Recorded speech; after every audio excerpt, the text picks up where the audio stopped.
మా కెమెరామెన్ గంగతో రాంబాబు పవన్ కళ్యాణ్ గారి cinema release trend నడుస్తుంది కాబట్టి మనం రేపు 7వ తారీఖు నాడు ప్రపంచవ్యాప్తంగా థియేటర్స్ రిలీజ్ చేస్తున్నాం. స్పెషల్ షోస్ మొత్తం టోటల్గా అన్నీ రిలీజ్ చేస్తున్నాం.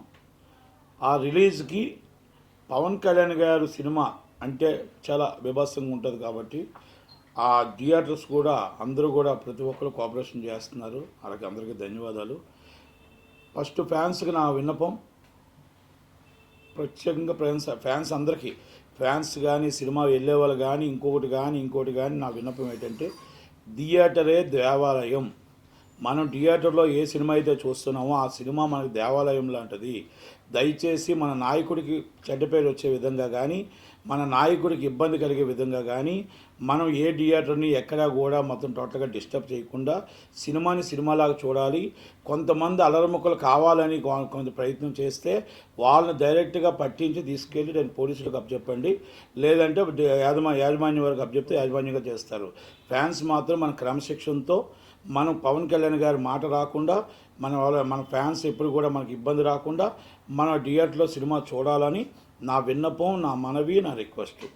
ఎందుకంటే జనసేన పార్టీ ప్రజల పార్టీ.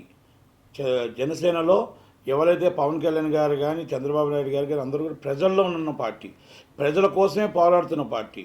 కనుక మనం ఎప్పుడు కూడా బ్యాడ్ నేమ్ తేకుండా ఆ మాట రాకుండా చూడగలుగుతారని ఆర్గనైజర్స్కి, అలాగే అక్కడ ప్రెసిడెంట్లు, సెక్రటరీలకి నా విన్నపం, నా రిక్వెస్ట్.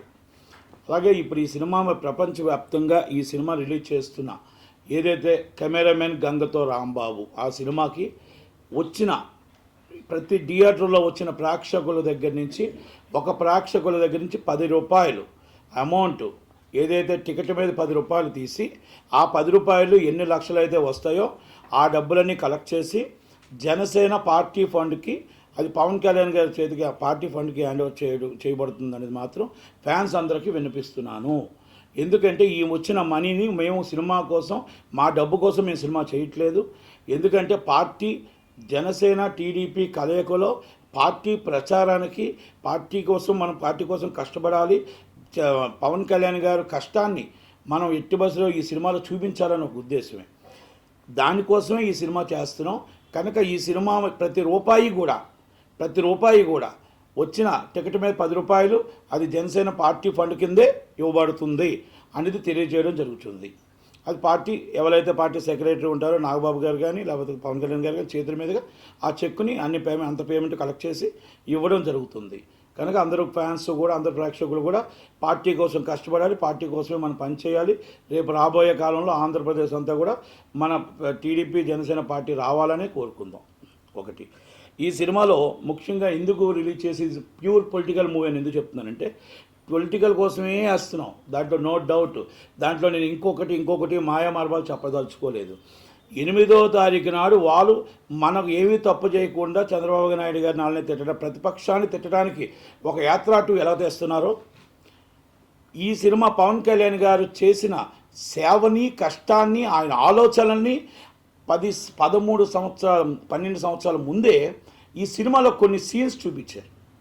ఆయన పొలిటికల్గా వస్తే ఎలాగుంటుంది, ఆయన పొలిటికల్ లీడర్ అయితే ఎలాగుంటుంది, జనాల్ని ఎలా ఆకర్షిస్తారు, ఆయన ఏ కార్యక్రమాలు చేయబోతారు, ఏ కార్యక్రమాలు మాట్లాడబోతారు, ఎలా జనాలు ఆకర్షిస్తారు అంటే ఆ విధంగా ఈ సినిమాని ఆయన డిజైన్ చేయడం జరిగింది. ఆ డిజైన్లో ఆ డైలాగ్ వర్షన్స్ ఉన్నాయి. అది ఏ పార్టీకి తగులుతుంది అనేది మన అందరికీ అర్థమవుతుంది కాబట్టి మనం అక్కడ డైలాగ్ వర్షన్స్ కొన్ని ఉన్నాయి, కొన్ని సినిమాలో కొన్ని సీన్స్ ఉన్నాయి. ఆ సీన్స్ ఇప్పుడు అధికార పార్టీకి తగులుతుందా లేదా అనేది నేను చెప్పను, కానీ సినిమా చూసిన వాళ్ళు ఎవరు చూసుకుంటే ఎవరు రాసుకున్నది రాసుకోవచ్చు. కానీ ఆ డైలాగ్ వర్షన్ దేనికి తగులుతుంది ఏంటనేది అందరికీ తెలిసిన విషయమే. నేను ఈ పవన్ కళ్యాణ్ గారు ఆ రోజు ముందు ఆలోచనతో తీశారా, ముందు ఆలోచనతో ఈ స్క్రిప్ట్ పూరి జగన్నాథ్ గారు చేశారా తెలియదు, కానీ ఈజ్ పొలిటికల్గా పవన్ కళ్యాణ్ గారు ఇంకా జనసేన పార్టీకి పెట్టకుండానే ఈ సినిమా వచ్చింది. కాబట్టి ఈ సినిమా బ్రహ్మాండంగా డైలాగ్ వర్షన్స్తో ప్రతి ఒక్కరికి నచ్చుతుంది. కొన్ని అనివైన కారణాల వల్ల అప్పుడు కొన్ని సెంటర్లో కొన్ని సినిమాని ఆపడం జరిగింది, కొన్ని ఆగడం కూడా జరిగింది. కనుక ప్రతి ప్రేక్షకులు కూడా, ప్రజలందరూ సినిమా చూసి పవన్ కళ్యాణ్ గారి డైలాగ్స్ చూసి ఆదరిస్తారని నా మనవి. రెండోది, ఇప్పుడు ఈ సినిమా థియేటర్స్ కోసం చెప్పాను, అలాగే చెప్పాను. నేను నైజాం మాత్రమే చేస్తున్నాను. ఇది ఎందుకంటే విశాఖపట్నం గాయత్రీదేవి ఫిలిమ్స్ వాళ్ళు చేస్తున్నారు. ఈస్టు వెస్టు కృష్ణ మన బాబీ గారు అని చెప్పేసి చిరంజీవి ఫ్యాన్స్ సెక్రటరీ ఆయన చేస్తున్నారు. గుంటూరు వచ్చి సురేష్ గారు చేస్తున్నారు. నెల్లూరు భాస్కర్ రెడ్డి గారు. ఇట్స్ డిఫరెంట్ అందరూ కూడా పార్టీకి శ్రేయభిలాషులు, పార్టీ కష్టపడిన వాళ్ళు చేస్తున్నారు. ఎందుకంటే ఈ సినిమాని తీసుకురావడంతో డబ్బు కోసం అయితే కాదు. ఈ సినిమాని మనం అందుకు జనాల్లోకి రావాలి, ఆయన ఆలోచనలు తెలియాలి, పవన్ కళ్యాణ్ గారి ఆలోచనలు తెలియాలి గట్టిగా. ఆయన ముందు ఏమనుకున్నారు దానికోసం ఈ సినిమా తీసుకురావడం జరుగుతుంది. Political movie. వాళ్ళు ఇప్పుడు యాత్ర 2 తీసుకొచ్చారంటే యాత్ర 2 అనేది వాళ్ళు తీసుకొచ్చిన సినిమా. ఇది పార్టీ వాళ్ళ సినిమా కాదు. ఆటోమేటిక్గా సినిమా తీసి రిలీజ్ అయ్యి రిలీజ్ అయిన సినిమా ఇది కనుక చూడవలసిందిగా కూర్చున్నాను. అలాగే ఇప్పుడు ఇంకొకటి ఏంటంటే పొలిటికల్ ఇష్యూస్కి వెళ్తే గద్దరన్న అవార్డ్స్ అని రేవంత్ రెడ్డి గారు అనౌన్స్ చేశారు. అందరికీ గద్దరన్న అవార్డ్స్ 10 సంవత్సరాల నుంచి తెలంగాణ నుంచి అవార్డ్స్ లేవు. అవార్డ్స్ లేకపోతే లాస్ట్ టైం ఇదే నేను అందరూ ప్రెస్ మీట్లోనే అడిగితే అప్పుడు చలసాని శ్రీనివాస్ యాదవ్ గారు మా నెక్స్ట్ గవర్నమెంట్ వస్తుంది, నెక్స్ట్ గవర్నమెంట్లో ఇస్తాను. 10 సంవత్సరాలు ఇవ్వలేని వాళ్ళు నెక్స్ట్ గవర్నమెంట్కి ఇస్తానని నెక్స్ట్ గవర్నమెంట్ లేదు వాళ్ళది. ఇప్పుడు నెక్స్ట్ గవర్నమెంట్ వచ్చిన వెంటనే మేము నంది అవార్డుల బదులు గద్దరన్న అవార్డ్స్ ఇస్తామని అన్నారు. దాంట్లోని ఆ గద్దరన్న అవార్డ్స్ అభినందనీయం. గద్దరన్న అంటే ఒక మనిషి కాదు, ఒక శక్తి. ఆ గద్దరన్న గారు ఒక కవి, ఒక ఆర్టిస్టు. ఆయన ఎన్నో పోస్టులు ఉన్నాయి. అవార్డ్స్ అంటే అర్థం చేసుకోవాల్సిందంటే నాట్ ఓన్లీ సినిమా ఫీల్డ్, నాటక ఉత్సవాల నుంచి ప్రతి దగ్గర కూడా అన్నిటికీ కూడా అవార్డ్స్ వస్తాయి. ఆ అవార్డ్స్నే గద్దరన్న అవార్డ్స్ అంటారు తప్ప ఒక సినిమా ఫీల్డ్కి నంది అవార్డ్స్ ప్రత్యేకంగా ఇవ్వరండి. నాటక ఉత్సవాలకి డిఫరెంట్ అన్నీ కూడా ఎఫ్డీసీ నుంచి ఆ మొత్తం టోటల్గా ఈ అవార్డ్స్ అన్నీ కూడా ఎఫ్డీసీ ఫిల్మ్ డెవలప్మెంట్ కార్పొరేషన్ నుంచి డెవలప్ చేసి ఇస్తారు. కనుక గద్దరన్న అవార్డ్స్ అని అనౌన్స్ చేసిన వెంటనే రేవంత్ రెడ్డి గారు అనౌన్స్ చేశారు. దాని తర్వాత బట్టి విక్రమార్క గారు కౌగిలించుకున్నారు. కొంతమందికి మరి అది ఎందుకు ఇష్టం ఉందో అది నాకైతే తెలియదు, కానీ సినిమా ఫీల్డ్లో మాత్రం ఇష్టం లేదు. అంటే ఎందుకు ఇష్టం లేదని డైరెక్ట్గా చెప్పగలుగుతున్నానంటే ఒక్కరు కానీ పెద్ద హీరో నుంచి చిన్న హీరో దాకా, పెద్ద నిర్మాత నుంచి చిన్న నిర్మాత దాకా ఒక్కరు కూడా మనకు 10 సంవత్సరాల అవార్డులు లేవు. కేసీఆర్ గారిని అడగలేకపోయాం, కేటీఆర్ గారిని అడగలేకపోయాం. ఆంధ్రప్రదేశ్లో 5 సంవత్సరాల నుంచి అవార్డులు లేవు. జగన్మోహన్ రెడ్డి గారిని అడగలేకపోయాం, పోసాని కృష్ణమూర్తి గారిని అడగలేకపోయాం. కానీ అడగకుండానే మనకి అన్నం పెట్టే రేవంత్ రెడ్డి గారు గద్దరన్న అవార్డ్స్ అంటే ఎందుకు మీరు దానికి నోరు మెదపలేకపోతున్నారు అంటే మరి దానికి కారణం చెప్పాల్సి ఉంటుంది. ఎందుకంటే అవార్డు అన్నప్పుడు అభినందనీయం చెప్పాలి, అభినందించాలి, ట్విట్టర్లోనే చెప్పాలి, దగ్గర వెళ్ళి చెప్పాల్సిన అవసరం లేదు. దానికంటే 10 రోజుల ముందు మీరు అందరూ వెళ్ళి మీ స్వార్థం కోసం మాట్లాడుకున్నారు. రేవంత్ రెడ్డి గారికి చెప్పారు ఎఫ్డీసీ చైర్మన్ ఏం కావాలి, టికెట్ రేట్లు ఎలా కావాలి, ఇవన్నీ కూడా మీరు అనుకున్నారే తప్ప చిన్న నిర్మాత కోసం కానీ ఇంకోళ్ళ కోసం కానీ పట్టించుకోవడానికి వెళ్ళలేదు. చిన్న సినిమా కోసం బతికించడానికి వెళ్ళలేదు. 2.5 షో కోసం అడగలేదు. ఏమీ లేవు. మీకు ఏం కావాలో 440 రూపాయల టికెట్ బదులు ఇంకా 500 కావచ్చు, 600 జనాలను పీడించడం ఎలాగానో ఆలోచనతోనే మీరు వెళ్ళారు తప్ప ఇంకొకటి వెళ్ళలేదు అనేది మాత్రం నేను క్లియర్గా చెప్పగలుగుతాను. ఇక్కడ గద్దరన్న అవార్డ్స్ని మీరు ఎందుకు అవాయిడ్ చేస్తూ చాలామంది కొంతమంది నేను సినిమా ఫీల్డ్లో చెప్తున్నాను, ఎందుకు మీరు అవాయిడ్ చేస్తున్నారో ఆ గద్దరన్న పేరు మీద అవార్డు ఇవ్వడం అనేది శుభసూచకం. ఒక దళిత బిడ్డ, ఒక దళిత నాయకుడు, ఒక రచయిత, ఒక కవి, ఒక ఆర్టిస్టు, సినీ ఫీల్డ్తో ఎన్నో సంవత్సరాల అనుబంధం ఉంది.